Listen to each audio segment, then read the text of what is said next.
So the Cowboys didn't waste much time deciding to franchise tag George Pickens after he led the team in receiving yards and touchdowns last season. However, Pickens was more looking for a long-term deal and more money. So will it backfire? Here's Brian Schottenheimer when asked if Pickens might miss off-season time with the team. He's training with Dak. Hey, look, GP loves it here. We love GP. We have plans for GP to be here for a long time. So we'll let the business side of this thing play out and see where it goes. Is it going to be the business side of it, or is it going to be the drama of it all? Ryan Clark is here with us. The offseason drama seems to follow the Cowboys, but is it good or bad for the Cowboys, Ryan Clark? I was just before he speaks, I just wanted to say it just makes me emotional that my boys are coming in. It's not football season, and they coming in studio, to see their boy. This is a very, very touching thing because it ain't football season, but my man is here. What up, RC? What up, baby? Dog? What's happening, baby? I'm good. Shay, you as Doggy would say, you may continue. Thank you very much. So the question was, off-season drama, good or bad? Not new for the Cowboys, but is it good or bad? Inevitable. It's like Thanos when we're talking about off-season drama with the Dallas Cowboys. And we knew that this was happening, right? The Cowboys are like the most one-step forward, two-step back team in all of football. And they've done some good things. You go get Christian Parker from the Philadelphia Eagles to be the defense coordinator. You acquire Rashawn Gary. The news says that you were trying to get Max Crosby as well. Javonte Williams is signed. You get the Kobe Durant at the corner position. But you knew this was going to happen with GP. You knew when you traded for him last year, this was going to happen. And guess what else you did, Dallas Cowboys? Guess what else you did, Jerry Jones? You said last year that the same agent that George Pickens has don't need to be talked to about Micah Parsons, even though now you got to talk to him about George Pickens. And George Pickens is not going to show up. George Pickens is not going to play. He's not going to practice until he gets the deal he has earned. And I repeat it over and over again. David Mulligetta, his agent, always says, I ain't taking $9 on 10, and most times I want 11. Here's the thing that's interesting, and I'm glad RC brought it. I don't disagree with anything you said, RC, but here's the deal. First of all, just to remind people, you're talking about George Pickens. You're talking about a guy that led the Cowboys in targets, receptions, receiving yards, and touchdown catches. He's absolutely bald.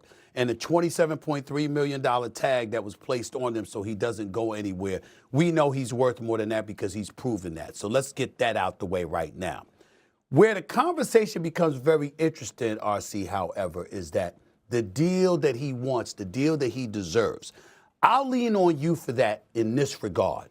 We just saw what Jigba got, what he got. We just saw that, right? That's over $40 million, bro. Now, we're not going to sit up here and say definitively that George Pickens deserves more than CeeDee Lamb, who's at 36, are we? We're not going to say that. Yes. Because, see, that's where that's where it gets very, very interesting. Because if you the Dallas Cowboys, if they came to Pickens, first of all, he deserves a long-term deal. And secondly, you know what? I wouldn't go on the damn football field on a one-year deal when one play can end it. Hell with all of that. The guaranteed dollars that's out there for him, he's got to hold it. Absolutely. The question is, for how much? What are we talking?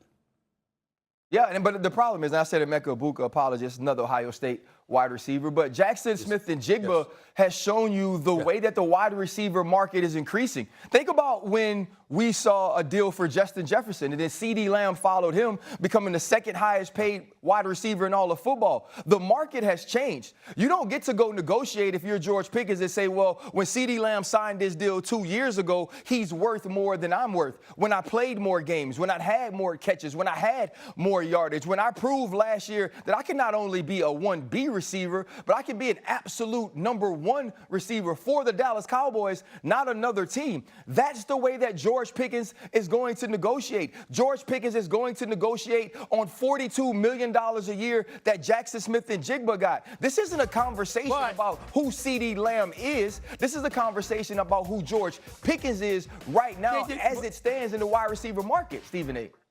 Yeah, RC, but you leaving out an important twist in all of this.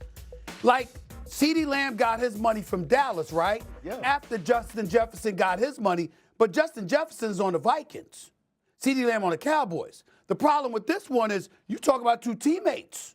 You're talking about 2 Cowboys. And so I'm wondering, I'm just saying, I'm wondering what kind of role that's going to play. Again, at the 27, no. But when you start getting up to the 34, 35, 36, in the range that CeeDee Lamb, that's where it gets a bit more interesting to find out. What is George Pickens going to be willing to accept? What is Mulugeta going to be willing to accept, et cetera? That's all I'm saying. Yeah, but you also got to think, he's not going to look for a deal that's around where we've seen guys like A.J. Brown, where we've seen guys like Garrett Wilson. He's not going to take that deal that puts him on really what would be the 3rd tier of wide receiver per year averages. George Pickens is going to want to be one of the highest paid wide receivers in the league. And he's going to feel that his production with the Dallas Cowboys last year with Dak Prescott gives him that opportunity, gives him that right, that he deserves what he's earned. And so I don't believe that what CeeDee Lamb has is going to affect what George Pickens asked for. And it's like we always say, what he eat don't make me poop.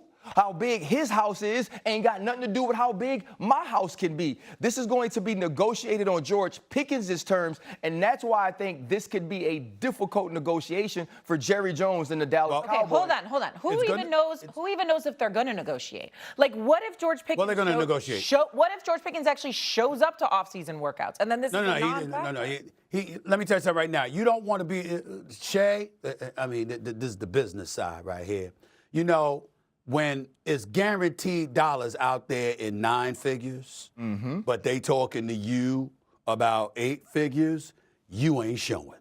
You want to make sure that you, and we brought up the dollars. We didn't even bring up the years, okay? Because you want to make sure you got a certain number of dollars guaranteed to you for years to come. George Pickens is not jeopardizing that, and that's the position that the Cowboys have put themselves in. So once again, with all of these moves that they've made to improve their squad, they also messed up because of this situation right here, because you're fomenting dissension and acrimony, not amongst the players themselves. I'm just talking about, once again, a negotiation issue with one of the players. And this is in the aftermath of quarterback Dak Prescott speaking up for a change when he spoke up months ago about how he wants George Pickens back. You know, we need to get that done. And also, too, this is what it is. Dallas getting in their own way. If you've been pay attention to social media, CeeDee Lamb and George Pickens are extremely close. They're tight. Dak Prescott and George Pickens have a great relationship. And so from the locker room standpoint, there are going to be many people voicing their opinion that George Pickens does belong on this team, that George Pickens is wanted on this team. And you can't have the same situation if you're the Dallas Cowboys ownership that you had last year with Michael Parsons. Yeah. You can't have that sort of dissension. You can't have that sort of tension. And you're dealing with the exact same people. And many people saw felt that negotiation wasn't handled professionally by the Dallas Cowboys and the Jones family. Well, you can't go back down that road. It definitely wasn't handled professionally, not at all. Jerry Jones refusing to talk to Mulugeta was inexcusable. I told him that to his face. He knows that. But here's the thing, RC. In a roundabout way, you're sounding like you're saying what I think is the case. And this is throwing no shade at Micah Parsons whatsoever. But you actually feel, it almost feels like there's more people, Shay and RC, in the Dallas Cowboys locker room clamoring for George Pickens to remain a Cowboy, more so than they were even clamoring for Micah Parsons to remain a Dallas Cowboy. But they're on different sides of the ball. It almost feels like that. It's like Micah can train with Dak. I mean, yeah, but it's definitely been a different feeling about George Pickens, which I believe George Pickens needed with some of the narrative that he had upon leaving Pittsburgh. Right, that was important. But the other piece of it is this too. Remember Michael Parsons' willingness to work with the team. Michael Parsons would show up. Even if he wouldn't practice, Michael Parsons was at the building. Michael Parsons was in training camp. It felt like Michael Parsons was doing everything on his side to remain the Dallas Cowboys for the foreseeable future. If you're George Pickens, you were there for that. Right? So you're going to know that behavior doesn't necessarily guarantee me that I'll be negotiated with fairly. And so it will be interesting to see how they handle things going forward based on past history. This drama is just beginning. So we took an over-under on how many times we're going to talk about this George Pickens 250. Drama. About 250 in the coming months. Let's get to a quick take now. League meetings in the NFL are happening right now in Arizona.